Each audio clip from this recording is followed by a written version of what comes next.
Hi, I'm Shashank Bhargava, and you're listening to Three Things, the Indian Express news show. In this episode, we talk about the findings of a recent study that looked at the POCSO cases in the country. We also talk about how prominent government hospitals are offering cosmetic surgeries like rhinoplasty and liposuction at the starting price of 900 rupees. But first, we talk about the latest clash between India and China. In the early hours of the 9th of December, Indian and Chinese troops clashed in Arunachal Pradesh's Tawang sector, which lies near the eastern side of the line of actual control. This clash saw both sides beating each other with sticks and canes and several soldiers getting injured.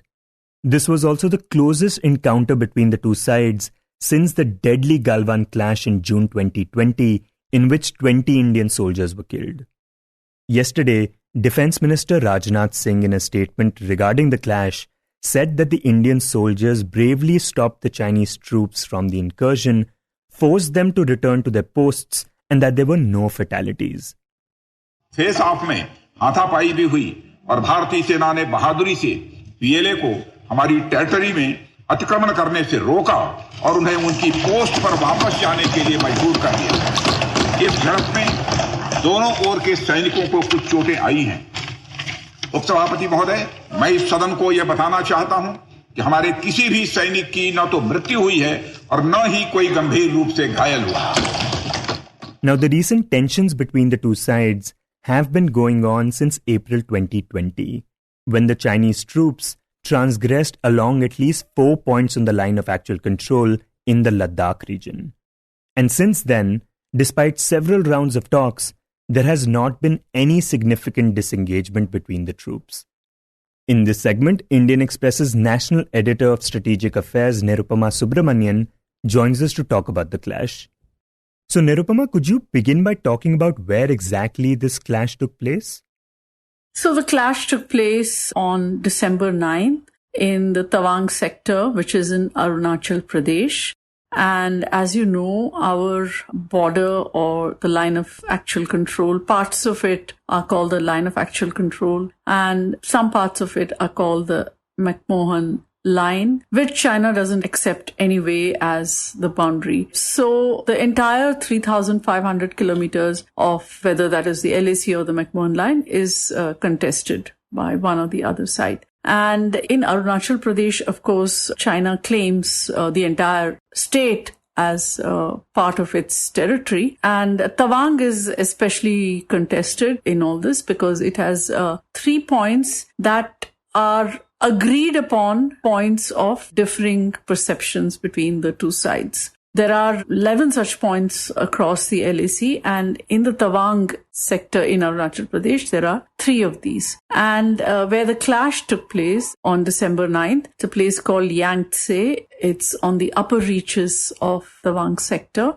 And India has some forward posts there. And that is where apparently 300 Chinese soldiers, they transgressed, they walked across into the Indian side and tried to either usurp the post or dismantle it, or, those details are not very clear. And when these Chinese soldiers transgressed over to the Indian side there, what happened immediately after that? So there was, of course, a detachment of the Indian army at that post. They quickly got their act together and they repulsed this attempted transgression. Of course, that meant that there was a huge hand-to-hand clash. Both sides were carrying sticks, they're carrying clubs, and they beat each other up. And even though the Indian side was seems to have been vastly outnumbered, nearly 1:3 in that ratio, I think they put up a very good fight back and they managed to send the Chinese side back. Of course, the Defence Minister, Mr. Rajnath Singh, has made a statement in Parliament today, in which he has said that the local level military commander on the Indian side had a role to play in sending back the Chinese soldiers, telling them to retreat back to their post. following this, going by Rajnath Singh's statement again, he has said that following the incident, there was a meeting between the local area commanders of both sides, a flag meeting in which they discussed the issue. And the Indian side pointed out to the Chinese side that there should be peace and tranquility and these incidents should not be repeated again. और इस घटना के पश्चात area के local commander ने 11 दिसंबर 2022 को अपने Chinese counter part के साथ स्थापित व्यवस्था के तहत एक फ्लैग मीटिंग भी की और इस घटना पर चर्चा की। चीनी पक्ष को इस तरह के एक्शंस के लिए मना किया गया और सीमा पर शांति बनाए रखने के लिए उन्हें कहा गया। इस मुद्दे को चीनी पक्ष के साथ कूटनीतिक स्तर पर भी उठाया गया है। So this is what we know. We also know that both sides suffered injuries. The Chinese side have not said anything, but on the Indian side, there have been several soldiers have suffered fractures and many have bruises and wounds that they received during this clash. And we can assume that the same will be true of the other side, although we don't know how many of them received those injuries. But it is a fact that the Indian side was outnumbered, but still they put up a huge fight to push the soldiers out of that post. And Nirupama, this clash happened on the eastern side of the LAC and at a time when the tensions in the northern side in Ladakh are yet to be resolved. But when we talk about the Tawang region, when was the last time such a clash happened there? So, as I said, Tawang is a very contested area. And last year there was scuffle. I mean, it wasn't as serious as what happened on December 9th, but there was a scuffle and there were some PLA men who were detained by the Indian side. And then, of course, they were released because there was, again, the local area commanders met and they resolved the issue. And I think before that, in 2016 as well, there's been an incident in that area. Okay, and it was in 2020 that China transgressed along at least 4 points on the LAC, and since then tensions have not really reduced between the two sides. So with this latest clash, how do we assess our current situation with China? So as you rightly said, Shashank, our tensions in the Ladakh area are not fully resolved yet. Yes, we've had 16 rounds of talks over the incursions of April 2020. And over the last 3 years, there has been disengagement from the acknowledged friction points, as they are called. And the last such disengagement was at Hot Springs. And earlier, there was disengagement around the Pangongso Lake and the Fingers area of the Pangongso Lake. And when we say disengagement, we basically mean the process in which troops from both sides pull back from their standoff positions or situations of close proximity. Yeah, that also has been controversial because it has been stated that when both sides are pulling back, then the Indian side is also pulling back, whereas actually it is the Chinese side that transgressed. So what India is doing with this engagement is voluntarily giving up some portion of land where they were actually earlier patrolling. So this has also been one of the criticisms of this disengagement. Plus, it is not a de-escalation of the situation in Ladakh because the Chinese side has been reported to be building up infrastructure on its side of the LAC, massing troops, carrying out exercises, building roads. It has built 2 bridges across Pangong Lake, which will basically reduce the time taken for it to mobilize soldiers to the southern bank. So at a time like that, and when India has said that ties between us and China are not normal, and normalization will come only when peace and tranquility return to the border, this action in Tawang actually is seen as an attempt by China to either shift India's attention to the eastern sector or divide India's attention between Ladakh and the eastern sector. So people are viewing it as an attempt to escalate the tensions, as it were.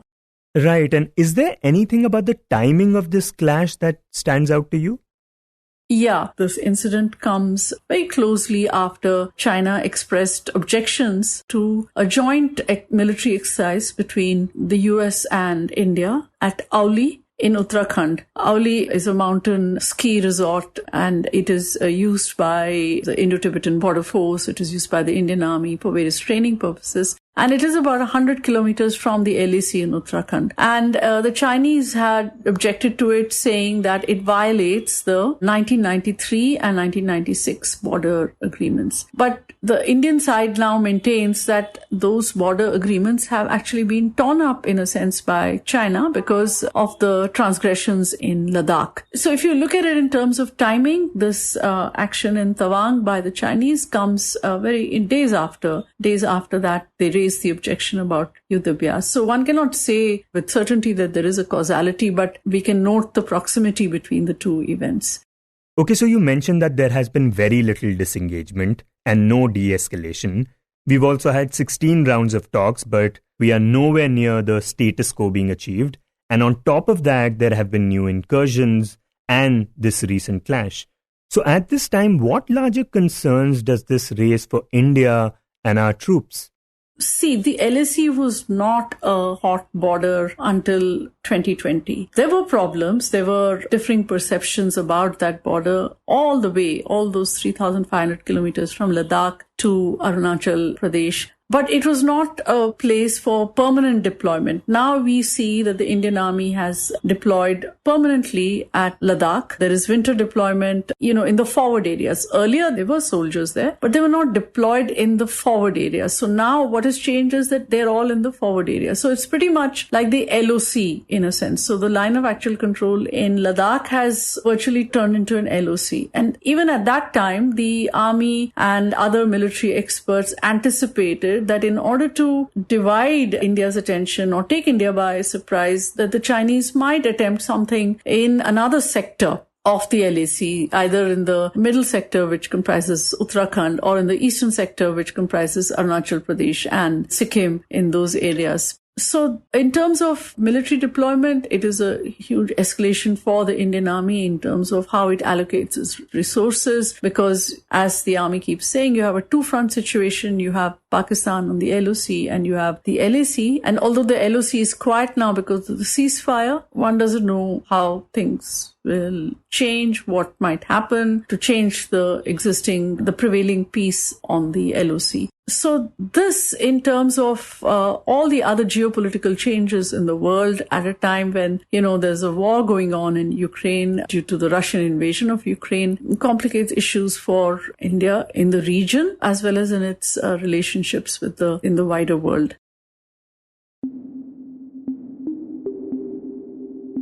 And next we talk about a recent study that was conducted by the N-Fold Proactive Health Trust and UNICEF India. This study was regarding POCSO cases. POCSO, or the Protection of Children from Sexual Offences, is an act that deals specifically with the sexual abuse of children. And this study found out that 25% of all the POCSO cases that it looked at had victims who were in a consensual relationship with the accused. And in a lot of such cases, the girl was between 16 to 18 years old. In this segment, Indian Express's Apurva Vishwanath, who reports on law for the paper, tells us more about this study and what it revealed.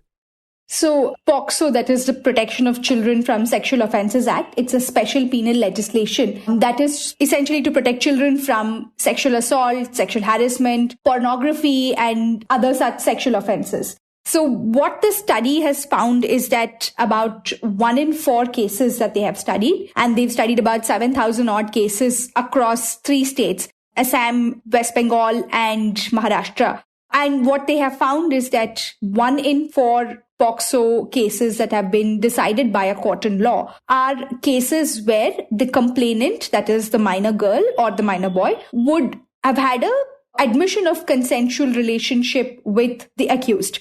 So this is what they call as romantic cases, which means there is a prior relationship or the act of sexual violence or sexual aggression comes from a prior consensual relationship. So the researchers looked at all these cases where there is an admission of consensual relationship either by the victim herself or by, any of the prosecution witnesses, that is the parents or anybody who is presented from the prosecution side, or where the court itself has drawn this conclusion and has said so in its judgment. So in these cases, what the study highlights is that the act, although it is intended to tackle sexual assault and aggravated sexual assault, there are several cases where the law lends itself to settling what is essentially a consensual relationship gone wrong. So, Apurva, if both the parties, the complainant and the accused, and especially when they are teenagers, have agreed that they are in a consensual relationship, what exactly enables these matters to come to court? So one of the interesting findings in the study is also that in a majority of these cases where there is a romantic relationship, the informant or the original complainant is the parents. So what you can infer is what this shows really is that in a bulk of these cases, it's not the minor themselves, but the parents or other individuals, family members involved who have taken this issue to court. So let's say if it's a case of elopement where both the parties intended to live together and moved away from their families, the family would essentially file a case under POCSO, because if it's a minor girl, it is statutory rape, right? Sexual activity with a minor is rape. And there are no exceptions to that under the POCSO law. So a lot of these cases would have been filed by their parents. And once the girl is presented in court, she would have told the judge that there was a romantic relationship between her and the accused. So what the study also finds is that in these romantic relationship cases, the judges have gone easy on the accused, barely ever resulting in a conviction. And conviction happens only when, there is violence or any other such factors. But if it's the determination of the court is that there is a romantic relationship, the evidence shows that judges have gone easy on these cases. Right. And recently, even Justice D.Y. Chandrachud had spoken about this. He said that there is a growing concern on the criminalization of adolescents who engage in consensual sexual activity. So talk about what had led him to say this. So, POCSO, the special legislation, it's a stringent law where there's little room for discretion with judges. And the premise of this law, why this law was enacted, was to curb sexual violence against children and not really to regulate sexual activity of teenagers, so to speak. What Chief Justice Chandrachud was talking about was that, a lot of cases do show up in courts where the accused and the complainant are almost majors, right? That they are on the cusp of attaining majority. So let's say they're 17 and they have eloped. And these are minors who have their individual agency, who are old enough to know the consequences of what they're doing and have decided to engage in consensual sexual activity. And in a country where we have 253 million adolescents, sexual activity amongst adolescents is not really a new phenomena. So then courts have to grapple with this situation where, the complainant willingly engaged in sexual activity with the accused, but at the behest of the parents or the society at large, where there is still stigmatization of adolescent sexual activity, or forget adolescents, even for majors when they choose their own partners. So at the behest of the family, when these complaints are brought about, what should a judge do? So the Chief Justice's call for reform was echoing this sentiment of the court. And lots of high courts have in the past discussed this issue, have even highlighted that there is this incongruity in law that needs to be fixed. What do you do when the complainant and the accused are almost on the cusp of majority? Do you penalize them, invite the wrath of criminal law and send them sort of to jail? Or do you take a lenient view, giving in to what is the dominant socioeconomic thought and how it affects them in the long run and all of these factors? So that's what Justice Chandrachud said is something that the lawmakers should look at and address. Okay, so here in India, lawmakers are still debating about how to deal with adolescents who are engaging in consensual relationships. But how are other countries dealing with this? So sexual activity with minors is, statutory rape, right? Like there are no exceptions mostly. But there are countries where, for example, in Canada, 16 to 18 is the gray area where you can take certain defenses. And one of them is consensual sexual activity. So if it is about a complainant who is between the age of 16 and 18, then defense like this being a consensual activity is permissible in court. But the person then should not be, that is the accused then should not be in a position of trust. That is, it can't be a school teacher, it can't be a foster parent, or it can't be someone who is in a position to influence the thinking of the minor person. But by and large, this is an issue that is acknowledged across the world. Like, for example, in America, there are different states would have different thresholds, right? So there is no universally agreed age of consent. It's not like there is international law which mandates it at 18 or 16. But given the change in social circumstances, this is an issue which the legislature should be alive to and fix it when the situation comes. And this is what the courts have now been telling the parliament. We have 253 million adolescents in the country. There are government programs like the Rashtriya Kishore Swasthya Karyakram, where improving sexual and reproductive health of adolescents is a priority. It's one of the objectives of these programs. So when you have government and community-based interventions for adolescent reproductive health and stuff, stigmatizing teenage sexual activity is going to only be counterproductive. This is also something that the Chief Justice of India said. So evaluating all of this and ensuring that the POCSO law is also adhered to in spirit. At the end of the day, the legislation must still strive to curb sexual violence. So ensuring that is what the judges have asked the parliament to look into now.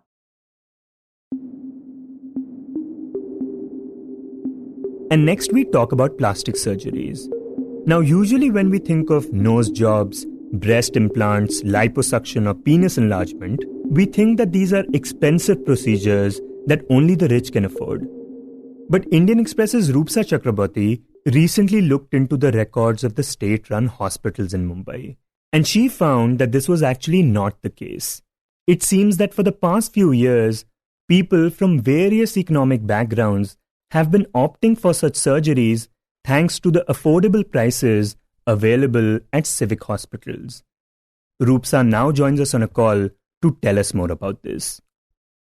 Rupsa, how did you first come to know about this, that people from different economic backgrounds are opting for such procedures? So I have this friend who is a transgender. Recently, she had undergone rhinoplasty in JJ Hospital, the government-run JJ Hospital. So from there, I got this idea that the government and civic-run hospitals are doing these plastic surgeries, which is mainly cosmetic surgeries, at a very concessional rate, which varies between 900 to 2,000 rupees. So for 900 to 2,000 rupees, for example, one can get a rhinoplasty, as in a nose job done in a government hospital in the city. Yeah, so you can undergo any kind of cosmetic surgery other than trauma cosmetic surgeries. So you can undergo breast implant, breast enlargement, rhinoplasty, liposuction, six-pack implants, cuff implants, dimples, facelift, Botox, like anything under the sky. Yeah, and you mentioned in your piece that in a private hospital, even a basic cosmetic surgery like a facelift can cost upwards of 1 lakh rupees. But Rupsa, here, say, apart from the 900 rupees, what other expenses can a patient incur? So they have to pay the bed fee, which is around 30 rupees per day. In addition to that, they have to take care of their post-surgery medical care. So they might have to apply some lotion or take some medicine that they have to buy from their own pocket. The hospital doesn't provide those medication or the treatment care after surgery. Even for any kind of implants like breast implants or cuff implants, you have to buy the implants from your own pocket. And since when did this trend start of people getting such surgeries done in government hospitals? So these doctors are well experienced. They have been treating patients for years. So this trend has been ongoing, but not in such a way. Like the number has increased in the past 4-5 years. So people were not aware that time. So now more people are coming forward. Like as I said, I got to know about it from a friend. So this spreading from mouth to mouth and people are getting more aware and they are approaching this government and civic run hospitals. And one of the main thing is that these cosmetic procedures are not covered under any medical insurance. As these doctors are experts in this field and their success rate is at par with the private hospitals, people even from the upper middle class family, other than the people from socio-economic background, they are also approaching these hospitals for their cosmetic surgery. Right, and you access the records of 3 civic hospitals in Mumbai. What are the kind of numbers that we are seeing? So most common procedure is liposuction followed by rhinoplasty. So on an average, people in the government-run JJ hospitals are doing 25 to 50 rhinoplasty surgery every year and around 12 to 41 surgery of liposuction every year. So this dropped during the COVID period and the elective surgery was stopped in this hospital because it turned into a dedicated COVID hospital. Otherwise, if we see the trend of the last 6 years, there has been a gradual rise in this kind of cosmetic surgeries. Like for example, if we take the data of JJ Hospital in 2016, the hospital had done 22 rhinoplasty, which in 2019, before the COVID pandemic, it increased to 50. So there is almost 2 times rise in the number of surgeries. And Rupsa, you spoke to some people who have recently got these cosmetic surgeries done. What are the kind of things that they had to tell you?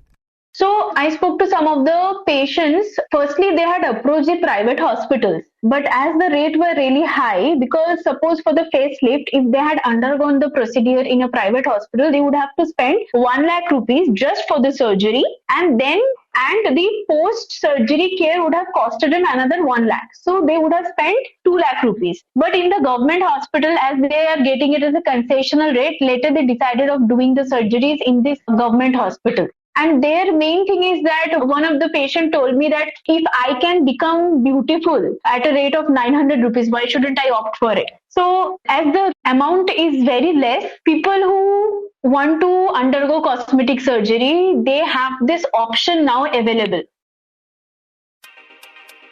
You were listening to 3 Things by The Indian Express. Today's show was produced by me, Shashank Bhargava, and Anwiti Singh, and edited and mixed by Suresh Pawar. If you like the show, then do subscribe to us wherever you get your podcast. You can also recommend the show to someone you think will like it, share it with a friend or someone in your family. It's the best way for people to get to know about us. You can also write to us at podcasts@indianexpress.com or tweet us at Express Podcasts.